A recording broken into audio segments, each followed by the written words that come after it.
All right, Quentin. This is Quentin Brown. Thank you for joining I.T.P.A. News and welcome. So we're going to start off with the rapid fire, just quick responses. So, how many years were you in the service? 8 years. 8 years. And what was your rank, and how did you achieve that rank? I reached the rank of staff sergeant, which is equivalent to E6 in the other branches. Um, that's kind of a tough open question, but just through a lot of discipline, hard work, and always trying to rise to the occasion, essentially. Discipline and hard work, man. If I haven't said that to my students and my my athletes, I hope you guys heard that out there. You're about to hear a lot more of that from me. What led you to join the military? Always kind of wanted to join the military ever since I was a little kid. Um, playing Army guys. So originally, when I was little, I wanted to join the Army, and then uh, I saw jets, and I was like, "Holy cow! I want to fly jets in the Air Force." And then when it came time to go to high school, I went to East High School, and they have the Marine Corps JROTC program there, and the two instructors were a career recruiter and a Marine Corps drill instructor. So they pretty much got me hook, line, and sinker, and I joined the Marine Corps after that. That's nice. That's nice. Okay, I got some other questions about that, but I'll get to those. Yeah. uh, what is your current occupation?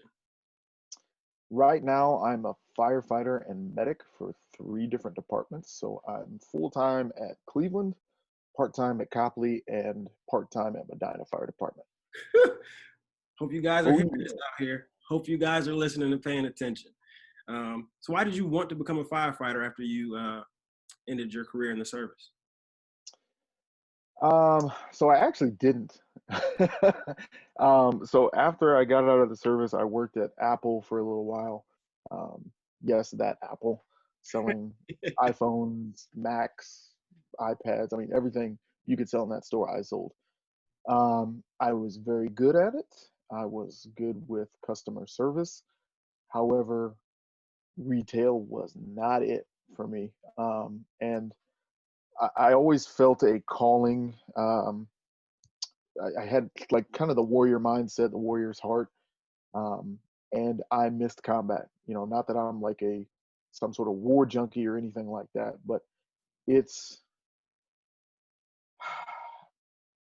combat is one of those things that it's the ultimate test of wills, of several sides basically.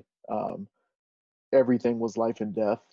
Um, so the stakes are just so high, and you have to constantly perform. I mean, there's no room for slip ups, because mistakes in combat end up in body bags, and Hmm. that's just long and short of it. So to a point, I missed everything that I do mattering to the nth degree. And it was like if you overcharged a person on a phone, it was like, all right, well, I'll just go back and undo that. No big deal.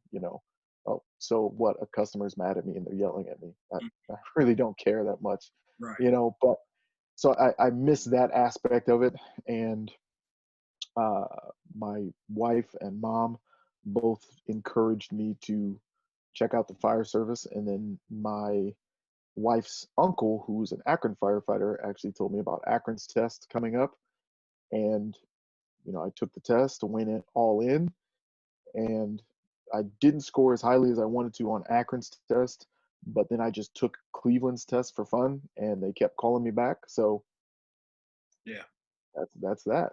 that's that.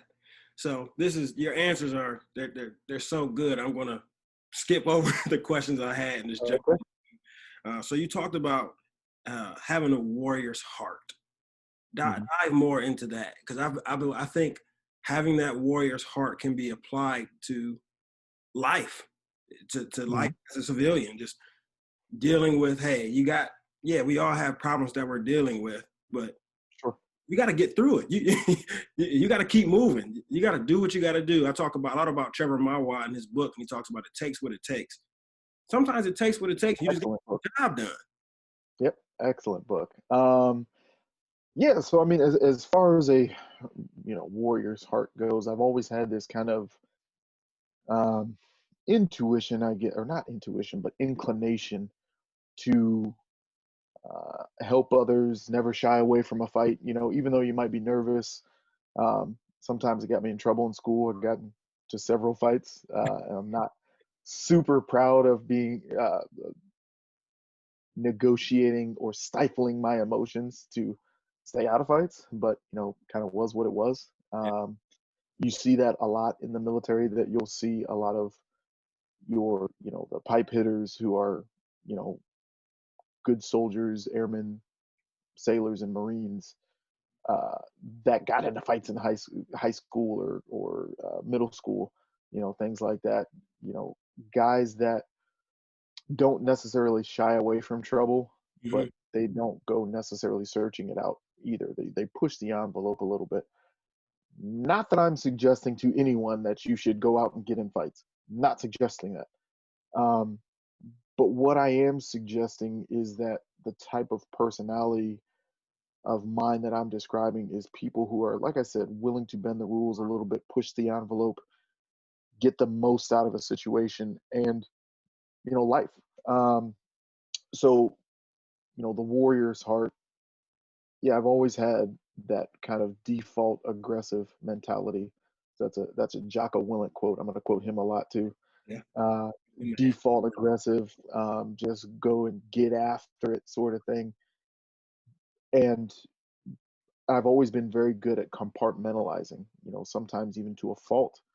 Um, and the way I'll kind of sum that up is, I had a very, very close high school friend, and my best friend from high school. We were all deployed to Afghanistan together. My best friend and my other friend were in a different unit than I was, and uh, my good friend was killed by a sniper, and my best friend actually was able to let me know about it before they closed communications out of that camp. So when someone is killed overseas, they close communications out of that camp so that the Marine Corps can be the first to notify the family. Um, so he let me know, and I was pretty wrecked from that. However, I still had combat patrols to go on. I still had a mission that I had to accomplish. Now, granted, I was a little bit upset about it. I was a little bit, ticked off, and I didn't really speak to my normal friends that I had made there in the unit for about 2 weeks. But I still did my job to the best of my capability, Wow. and I got over it. And unfortunately, sometimes with military service, guys and girls tend to do that. We tend to compartmentalize, and you have to in the moment, but you have to revisit those feelings and deal with that head on, because for a little while I ran from it, and I said, well, I'll just drown my problems in alcohol. And it got to a somewhat of a dangerous level. But I actually sought out professional help. I sought out help with my family and friends support network, and I was able to overcome it, and I'm definitely stronger on the other side. So I hear a lot of people talk about post-traumatic stress syndrome, but no one, it's very rare that you ever hear anybody talk about post-traumatic strength. You know Mm. what I mean? Keep So strength. yeah, you experience a crack, in your psyche, but if you work on it, if you confront it head on, you create a weld, and it becomes even stronger than you were before. So I think that's an important thing to point out. And again, it just as like a little PSA, if anybody's experiencing psychological issues, go seek professional help. Like, Absolutely. if you're having a medical issue, you'd go see a doctor of medicine. Same thing here. If you're having psychiatric issues, go seek psychiatric help. And they're not going to belittle you. They're not going to treat you like crap. This is what they do. They have the heart for that, and they're really trying to care for you. So it was an awesome thing. So you, again, this is good, and you brought up some really good points. I wanted to jump back into those students who they have that kind of default aggressive mindset. Sure. We all know them. I work with them. I teach them. I educate them. Hmm. I coach them.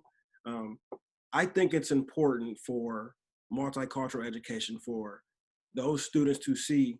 I know when I was growing up, we had the black GI Joe, and that Yeah. you know, um, Yeah.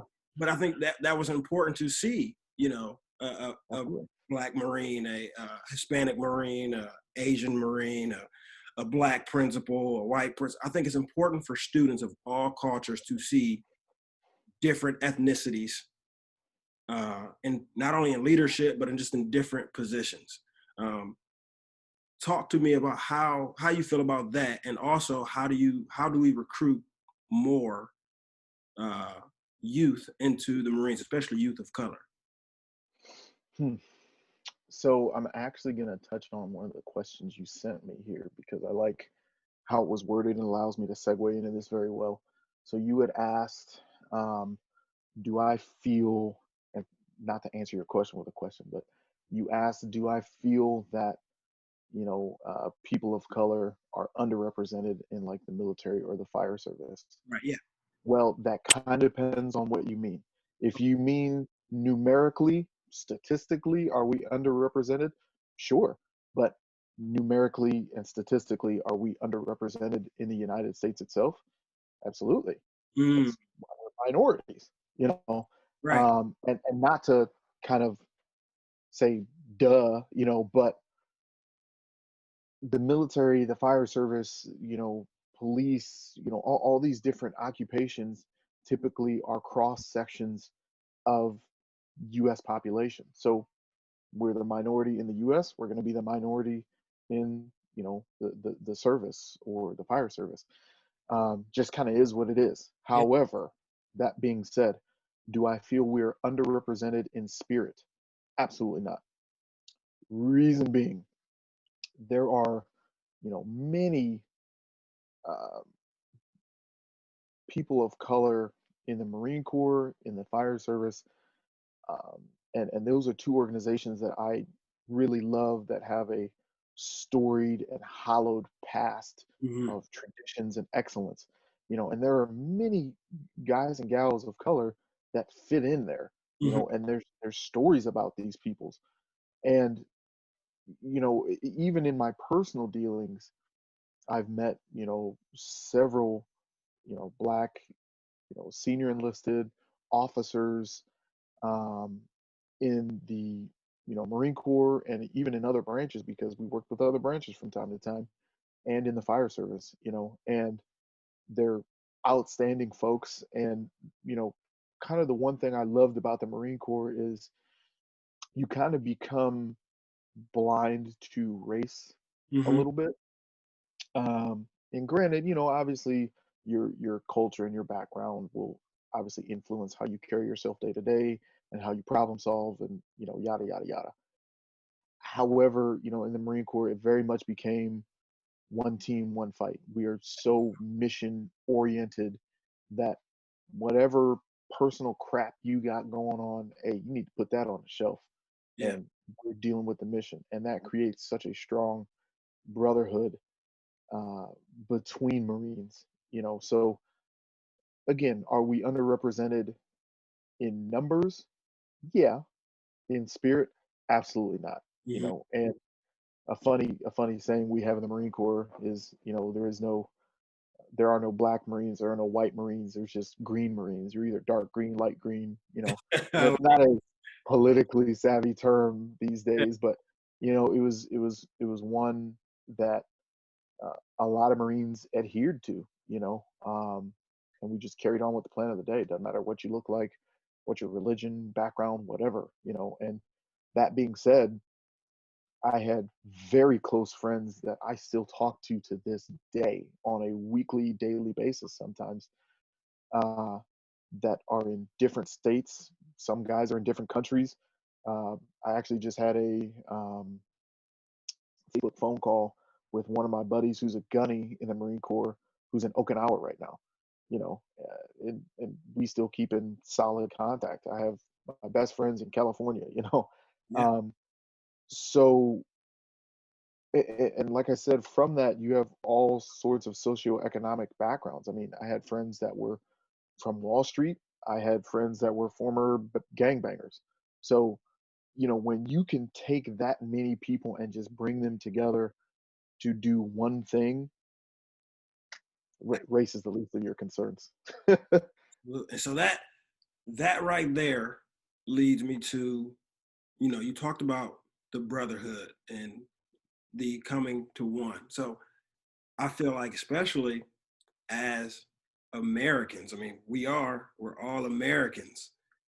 Yep. How do we talk to me about number one, talk to me about communication, because like you said, communication is extremely important.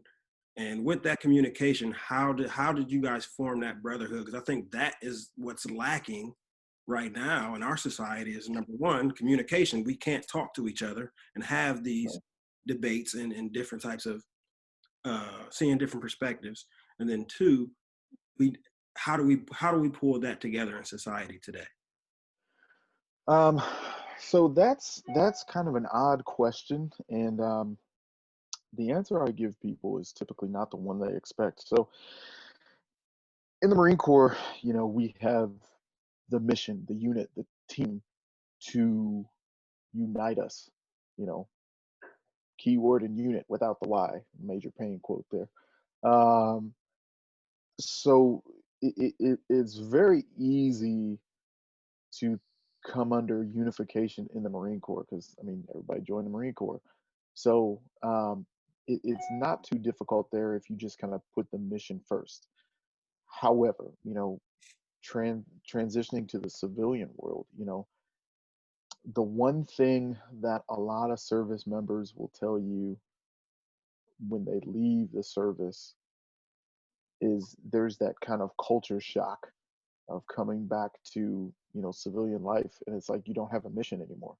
It's Mm-hmm. like what's the mission? It's like for the first time in my life, I don't know what to do because I can do essentially anything I want to do. No one's going to hold me accountable for anything. I mean, you can go to college even, and most professors don't give a crap if you come to class or not. They don't care if you sleep in class. They don't care if you're doing homework from another whatever. As long as you're not being disruptive, nobody cares. So with the civilian side, it's kind of a tough answer because, like I said, there is no one thing other than being in the same geographical relative location Mm-hmm. to unite us. What I think needs to happen in the civilian world is people need to take extreme ownership. Jocko. Jocko all day. Um, so it's really such a all-encompassing thing because if you truly understand it, if you truly, focus on yourself and say, okay, how can I be a better version of myself?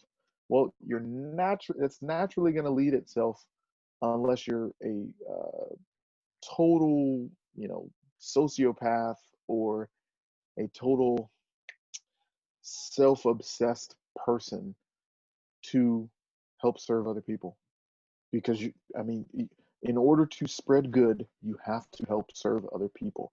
Wow. And 90% of the time, I would say, if there is a problem, it's because two sides aren't listening to each other or one side isn't listening to the other. Yep. And I think, right now, and I'll kind of touch on the current climate of things with this whole racism or systemic racism, police brutality, all of that. Um, and I understand that this is kind of a euphoric thing uh, to kind of say or present, but think about if everybody took ownership for themselves and legitimately tried to understand what the other side is saying. Wow. Right? I've had people um, ask me, they're like, "Oh, what do you think about this?" Even white folks. I've had, what's really going on? Da da da. Help me understand. And I think that's one of the wisest things you can say is, I don't know. I don't know what this is about. hey, person who's intimately familiar with this, explain this to me. Conversation. Explain your Yes. side. Wow. And if there's a much more of a measured response to things, instead of, well, this is what I know, and this is the way it should be, and this is the way it's gonna be, da da da da, and not be willing to budge or change your mind based on, not only facts but other people's feelings. Because, and I'm not saying, we need to acquiesce to every hurt feeling. I'm not saying that at all. What I am saying is that in order to adequately problem solve with another person, it is not possible to separate emotion from that person or from their problem, because that's what makes up their problem. People get emotionally attached to things. Hmm. And until you're able to recognize that emotion, label that emotion, and until you can get them to say, that's right, you understand, to quote Chris Voss, former FBI negotiator, um, unless you can get to that point, you're never going to reach long-lasting, fruitful um, change that is beneficial to all. Yeah, maybe you'll get a short-term gratification or feel-good laws at the time, but nothing over time will change. I mean, look at 20 years ago or so. Um, so 92, so that's 18 years ago. With the Rodney King riots. Hmm. It's the same. It's the same. Yep. Nothing has changed in 18 years. Nothing. Yep. Or I'm sorry. Yeah, more years than that. I can't math right now. Um, so, nothing has changed. Well, you got to ask yourself why. Well, they passed a lot more laws based off of, hate and discrimination laws and things like that. Well, how did this not change? Hmm. Police brutality laws have been put into place, or policies have put into place, but nothing changed. We're back at it again. Why? Well, because we passed feel good laws, Yeah. because You didn't. this both sides didn't come to a measured middle ground and say, okay, how do we adequately solve this problem? First, let me adequately understand you and advocate for you. If both sides, think about this, husband and wife get in an argument, right? You know, wife's mad because the husband didn't clean something up, right? And he's thinking, well, that's not my job. You should have been able to do it, right? If both sides stopped and said, okay, let me understand where you're coming from and Mhm. explain the problem back to you in the way that you see it. If both sides did that, there'd be no more argument. Yep. Guarantee it. Right. Right. But, you know, people get, like I said, so emotionally attached, and they can't slow down, stifle their emotions a little bit on their side. And again, you can't stifle somebody else's emotion. You have to stifle your own Mm. That's and good. be introspective and say, okay, how can I better understand this person? How can I better understand the problem? That's good. Whew. Let's change speeds here. Okay. If you could go back and tell your younger self three things, what would you tell him?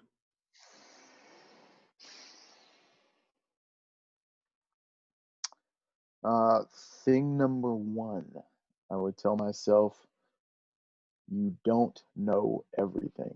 And in fact, you probably know nothing.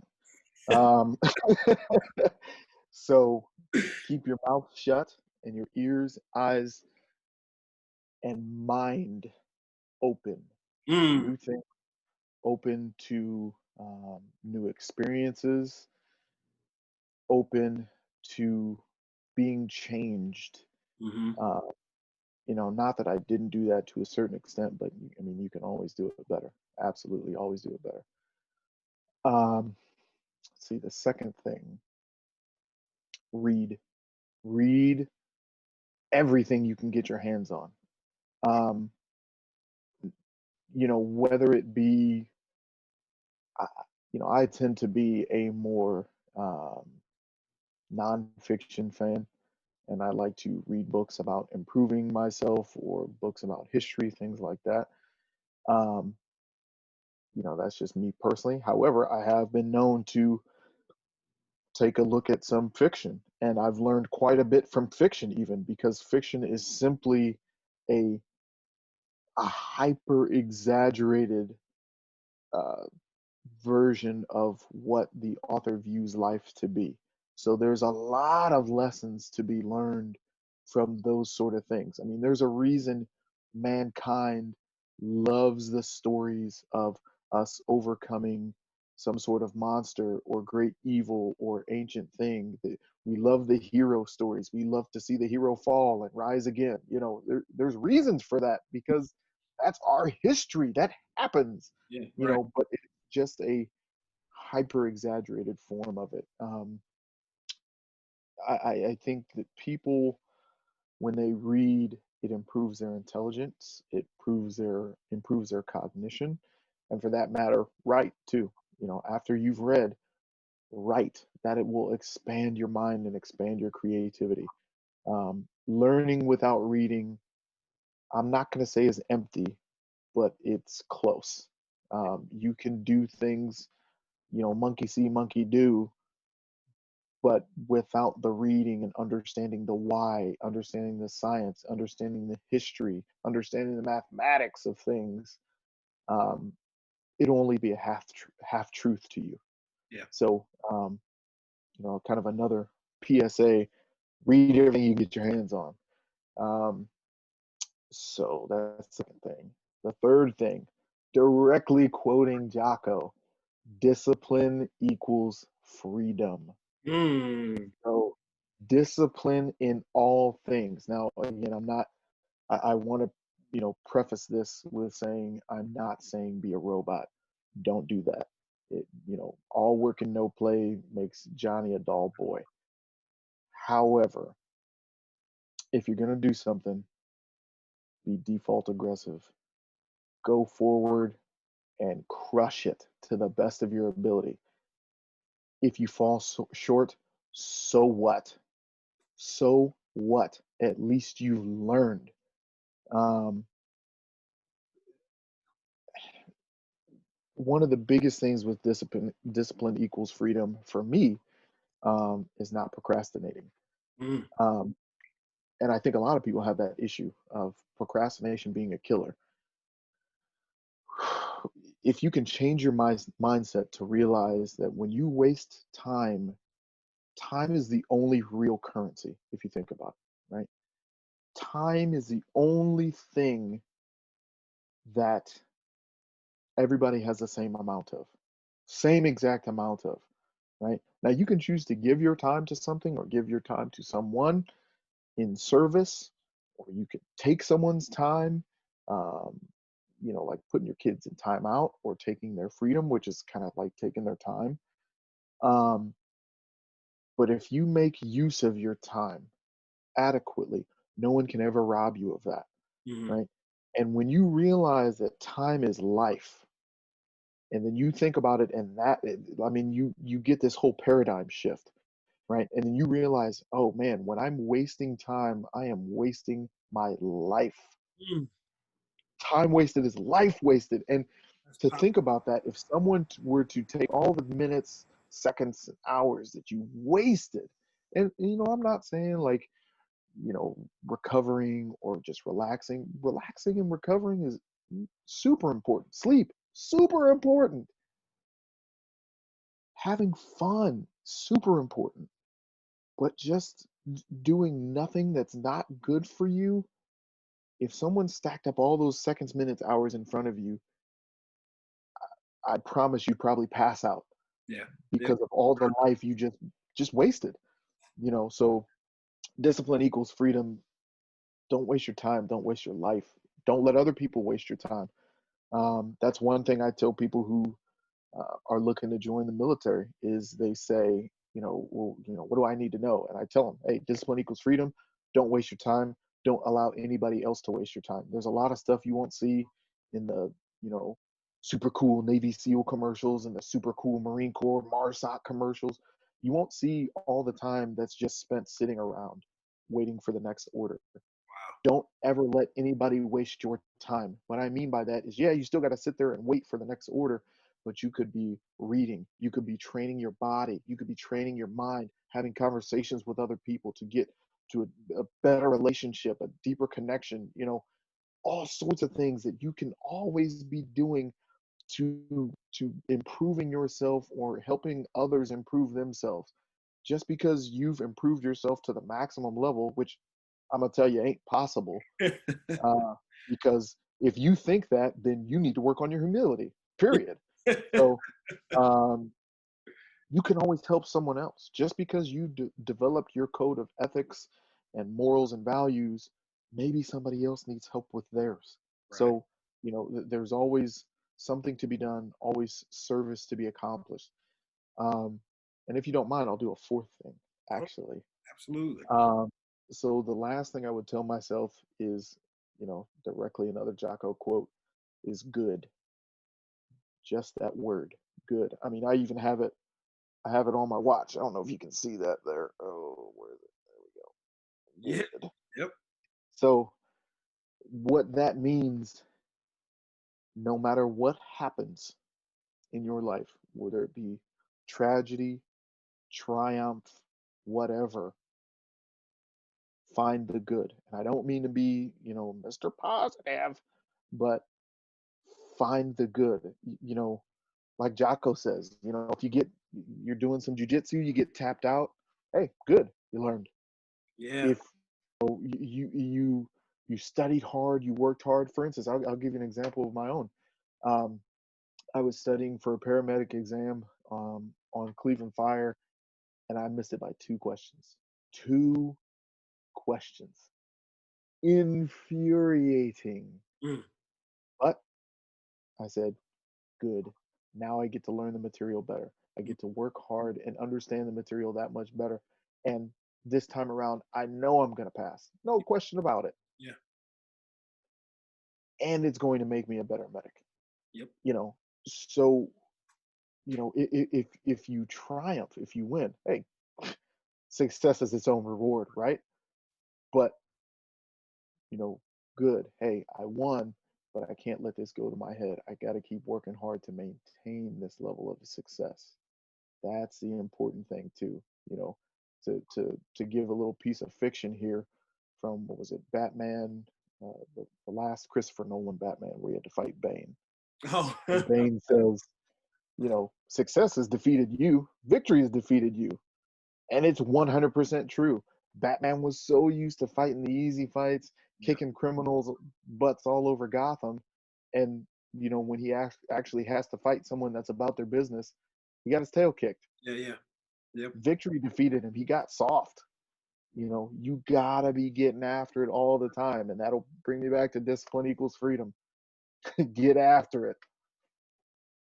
Powerful. Man. Man, Quentin, this is powerful, powerful information. I'm excited to get this information out there. Students need to hear this. Athletes need to hear this. Absolutely. Some guardians need to hear this. This is good stuff. And like I said earlier, when I talked to you and asked you to do this, I wanted to create a space where we gave people some truth and gave them some inspiration, um, countering the villainization of mainstream media, because what you just talked about is the stuff that doesn't get out there. This is the information that doesn't get out there. And um, I just listened to Joyner Lucas's song about Will Smith, where he was talking about Will Smith was his idol, and Will Smith said, "Not all heroes wear capes." And you, my friend, to me, are a real life hero, and I Appreciate appreciate that. you for fighting for our country. You still risk your life on a daily basis now, and man, I appreciate you. I respect you. I love you, and thank you for taking the time out to do this interview. Of course. Thank you for having me. All right, let me cancel the recording.